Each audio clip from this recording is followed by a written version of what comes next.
Hello, Judy here from Thistledew Creations. Today I'm going to do my poppy ATCs with you and maybe some other fun stuff at the end. So I've been making these poppy ATCs. I made these the other morning before I went to work. So my first one was simple with just a strip of lace and one of my hand-drawn poppies. And then I added the plaid lace in behind, or plaid ribbon, sorry, in behind it on these ones. And then in the center of the poppies, I've put black star glitter. It's like a gunmetal glitter. And the poppies themselves are hand-drawn on red cardstock with black magic marker, Sharpie. And while I was at it, I did a few like roses or posies that I will also use. But I wanted to just show you how easy it is to draw a little poppy. So mine are not all the same by any means. Some of them here, the simplest one is more of like I would say a British style with more like just circles. So that we have one sort of full petal and then the rest are kind of partial petals.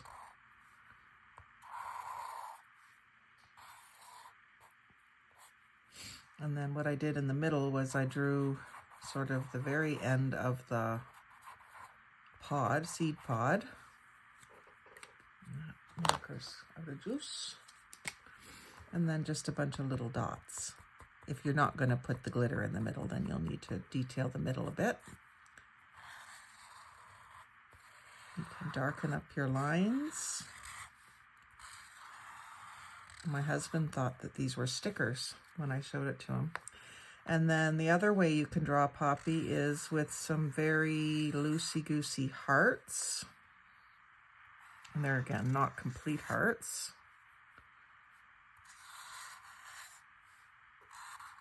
Very much like we draw like a 4-leaf clover, and then I just draw a crease line. And then my seed pod and some dots. And then what else have I done here? Yeah, this one is a little more detailed. So we've got a little bit skinnier hearts. And I did do them like opposite each other.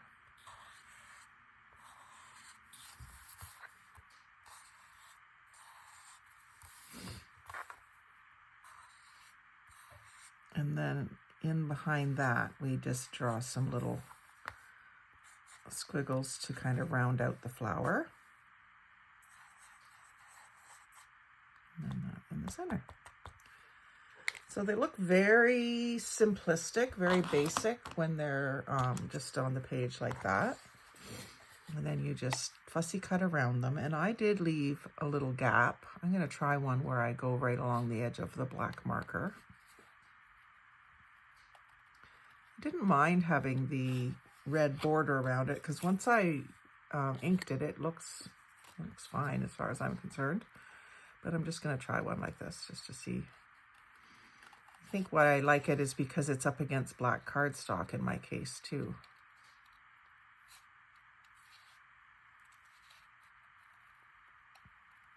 Maybe I'll put this one on a beige collaged background. Got some of those ready to go.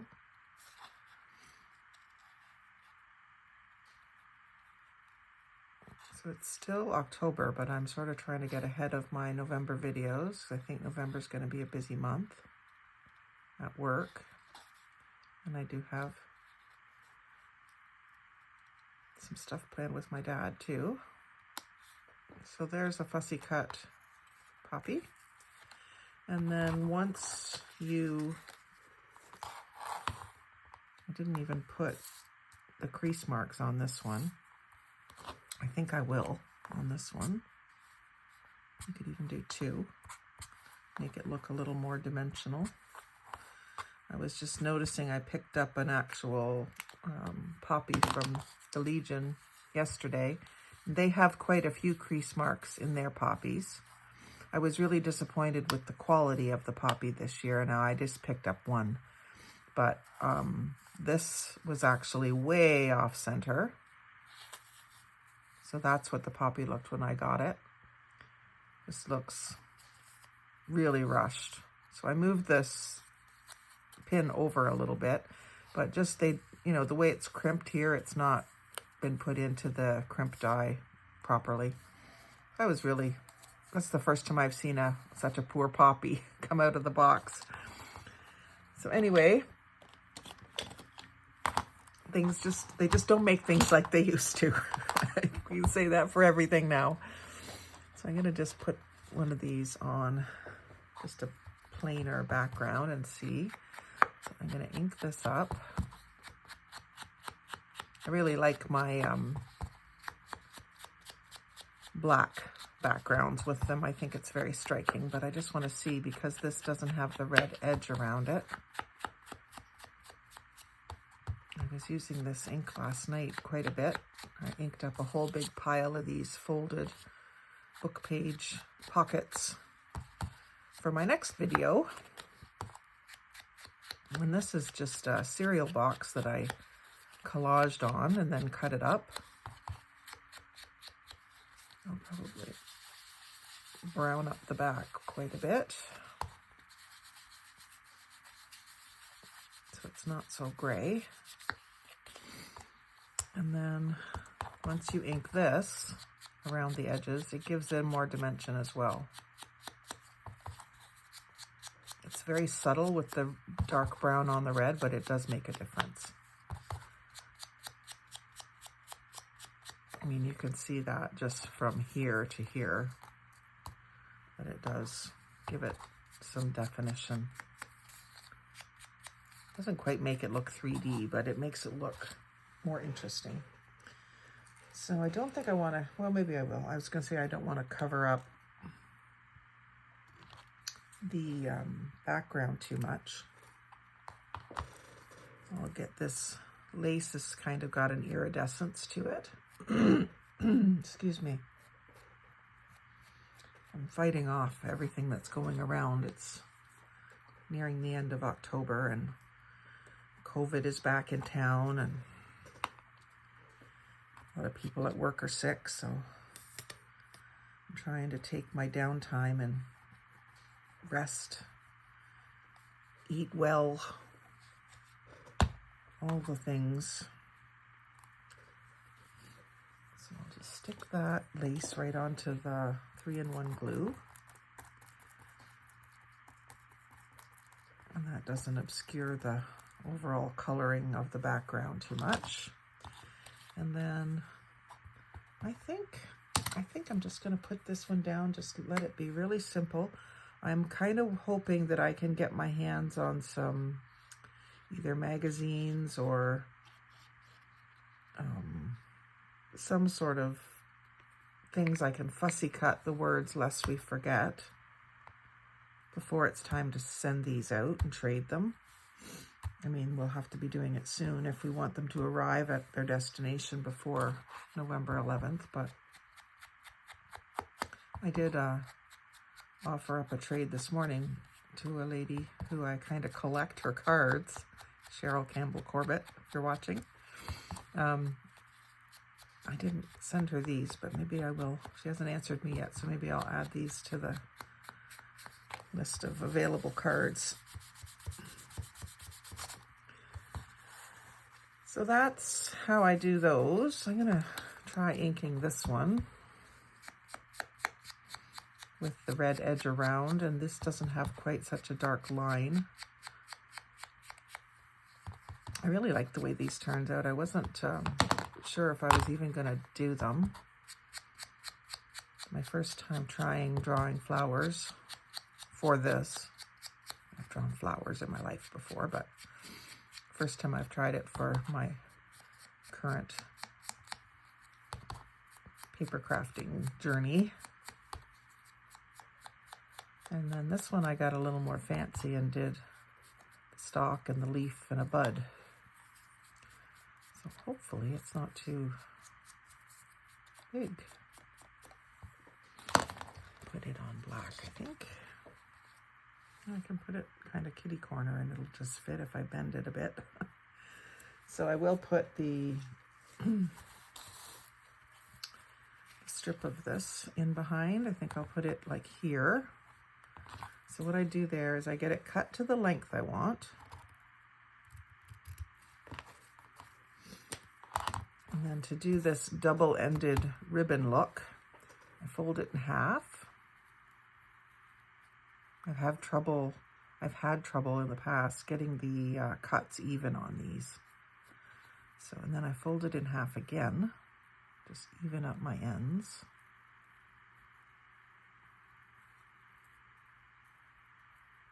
I really should have done my nails last night for you guys.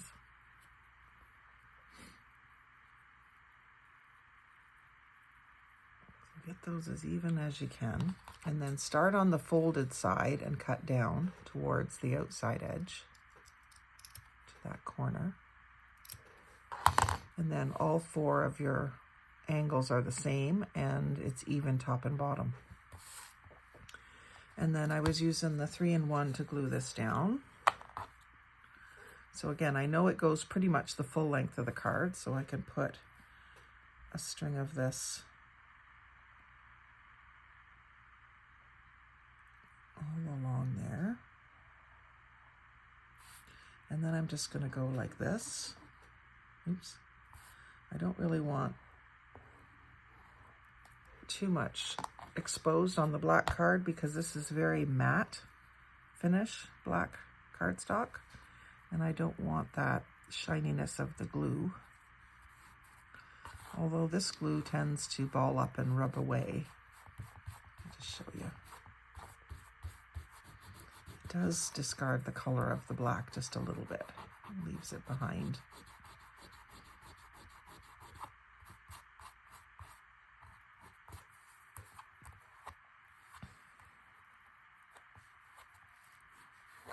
But I'm just not that neat with my glue, especially when haven't even finished my first coffee yet.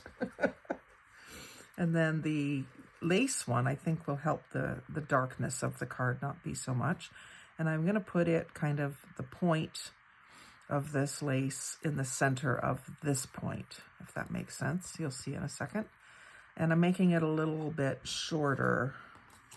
See, I made these ones a little bit shorter. So I'll make it about here. And then I just do the same thing. I fold it in half lengthways. And then fold it in half the other way.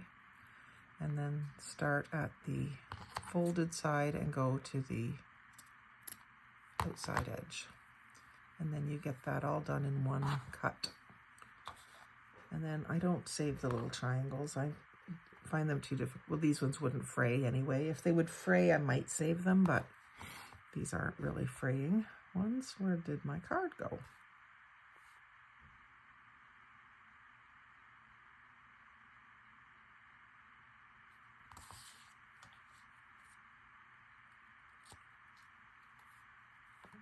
I had a card, didn't I?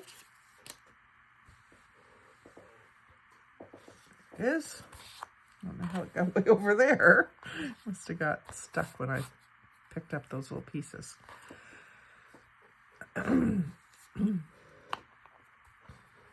Tell it's early for me. I got up as soon as hubby left, basically. I decided to get up and take advantage of the filming time.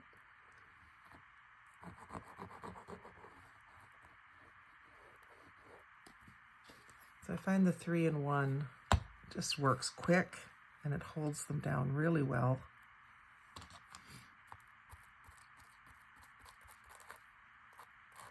And it makes the lace almost hard, which is not a big deal when I'm just wanting it flat on the page anyway. And then this can go on top with some tacky glue. And I am just going to bend that head a little bit so that it fits.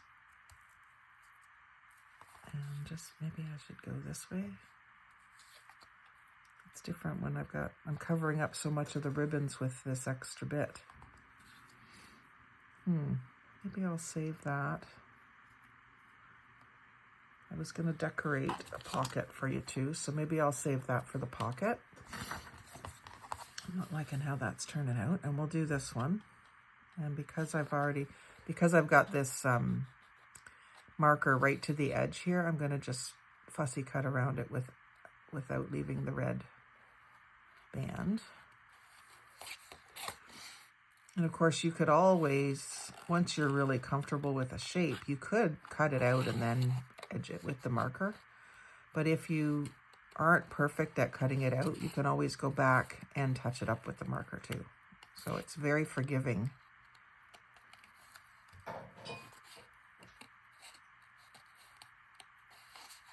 That's my kitty making that noise. She wants more treats.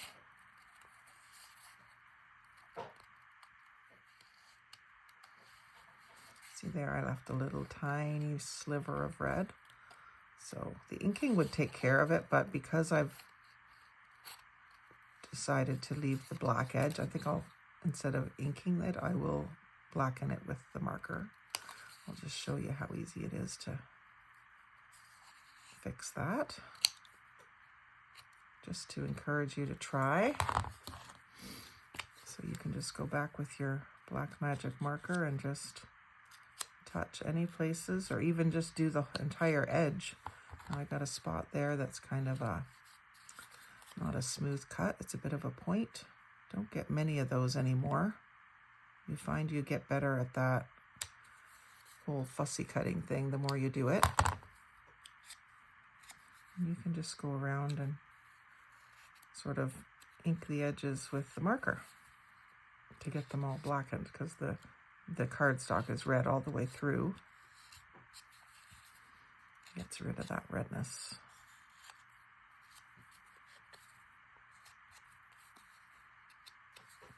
And we'll see how this looks up against because it's up against black. It still looks good, but I do want to ink it this way so that it's got some depth to it. I mean, ideally, I think it probably should be darker in the center of the flower than on the outside edges, but I don't know how to, I mean, other than just using the blending brush, I guess I could do that. But wait till see what happens when I do the next step.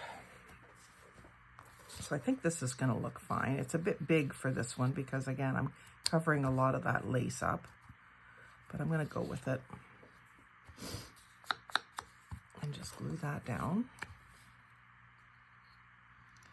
I'm using a fair bit of tacky because it has to bridge the distance between the lace and the ribbon and the paper. So that tacky glue will help it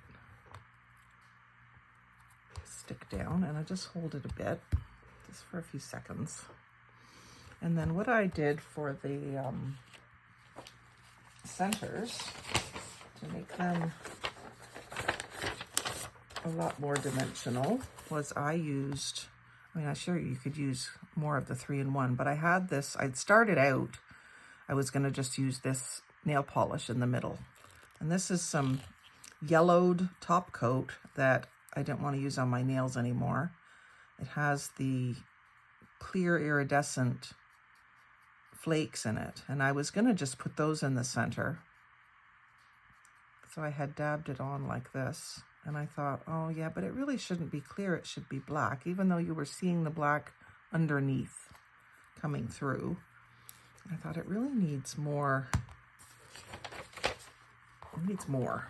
So I decided, I went into my craft room and found these little tiny stars, and these are gunmetal. So I just shake those on,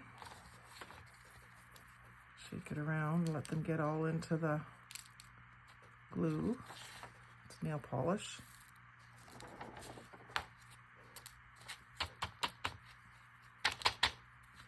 And then that just brings that to life. And if you want to, before they get, some of them are just stuck to each other. You can take them, if they're not right in the center, you can brush them away before they glue down. And then I left them to sit all day yesterday. When I came home, I tried to brush loose ones off, and none of them were coming off. Well, there's a couple coming off there. But it's not like they're all coming off, just the top ones that were not glued underneath. So you see that still wants to curl up a bit because it's, and that one's hanging off the edge a bit. I'm not worried about that amount. But I'm not crazy about this. If anyone knows how to get that off, let me know. Maybe an eraser would do the trick. Just have to be more careful. Have your coffee first. That's my advice on that one. And I'm almost ready for a new 3-in-1 bottle. I think I'm going to get the smallest bottle I can get when I go to Michael's and get it. Or maybe I'll order one on Amazon. I don't know. But I think I'm going to get one of the smaller bottles of it so that I can keep it in its original bottle so it's labeled properly, and it doesn't dry out as much. And then I'll keep another one of these as a backup, because I find using this bigger bottle, it's only an 8 ounce, but I'm thinking I'll get like the shorter one that's about this tall. It just dries out and it gets goopy. So I thought maybe having the smaller bottle and cutting a smaller hole would give me more control, because I had it in these little jars, and I love these little bottles, but they're really hard to squeeze, and they clog up so easily. If anyone has tricks for that, like I use the pin, and it's obviously clear,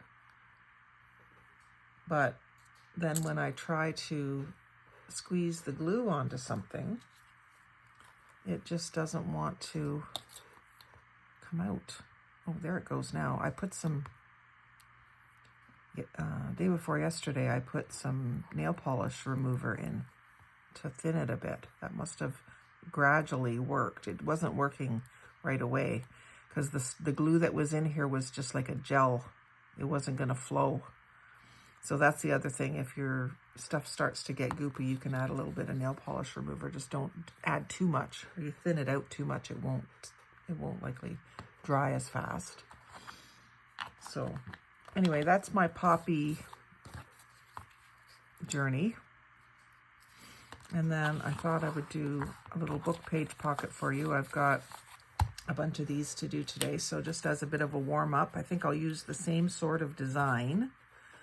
I'll have this. I don't want to cover the edge of my pocket here, so I'll have this come to about here.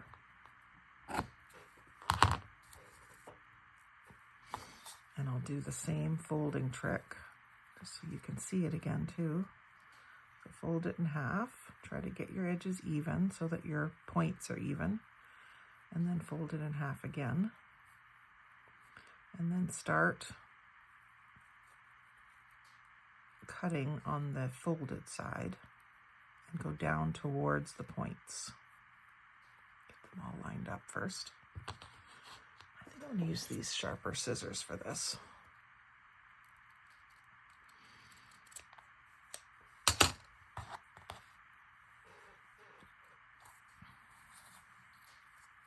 So that can go down. I guess I could just put the glue right on the back of the lace or the ribbon, and that would solve the problem too. Because I think what happened with the black card is I was putting it on the card instead of on the back of the ribbon, and I got it in a place where the ribbon wasn't going to be.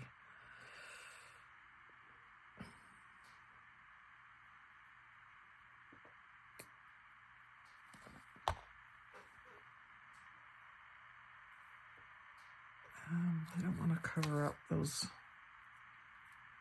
Canada, France. I think this has nothing to do with the war or anything, but I noticed that Canada and France was there. I thought I'd better leave it.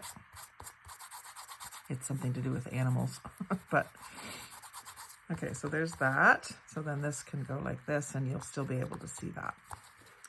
And I'll do the lace again. And I'll do it about here. Actually, I'll do it there. And I mean, this doesn't even have to be cut the same way, but that's the way I did the other ones. So just show you.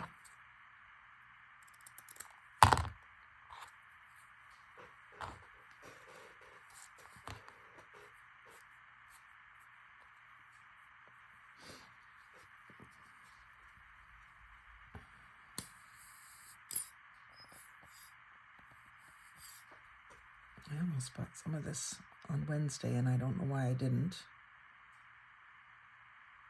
I think I was just trying to control myself in Michael's when I went in on Wednesday morning. I ended up buying nothing, which is amazing. But I was just trying to control myself, and even though I knew I needed the glue, I didn't buy it because I just didn't want to start the buying frenzy, if that makes sense. And I know it will make sense to some of you who craft. There, so that point is sort of in the middle of those 2 points and overlapping. And then this will go kind of here. So I want to keep Canada and France showing, so I'll do that. Keep that lid on.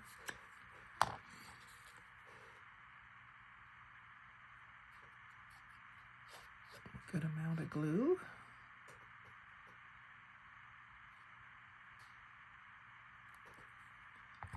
That stem is pretty fragile.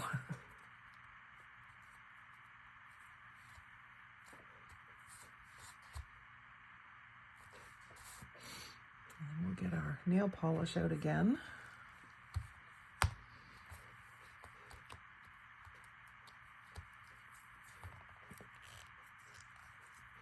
You kind of want to get the glitter really embedded into the whatever kind of glue you're using.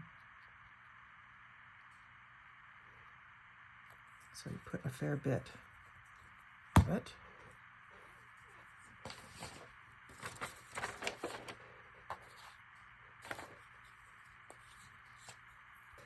Use the sheet that's folded so that when you're pouring it back in, they'll follow that fold into the container.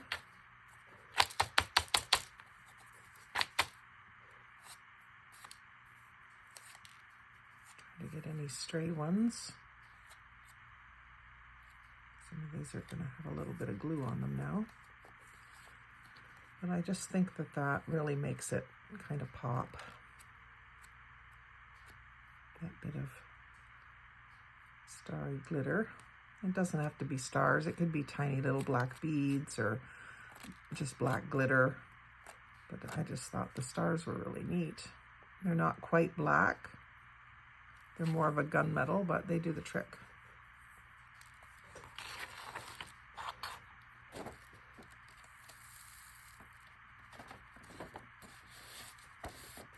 Probably a dry paintbrush would be good for getting these.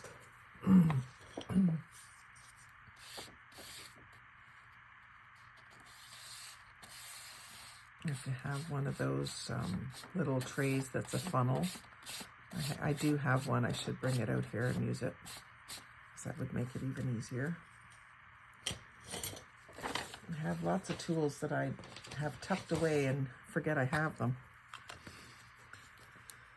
So that's my poppies.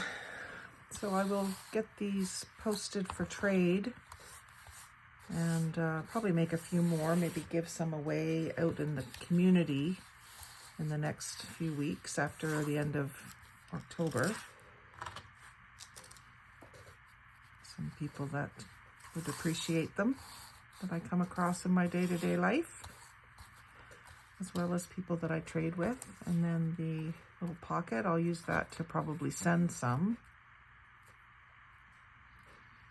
And then this one I'm not as crazy about. I think it looks better on the black background, but someone else might prefer it just because it's not so dark. And then I can could also add, I've been starting to add pockets on the back of my ATCs and putting a little tag in there. I should make up some little tags with my name and address info.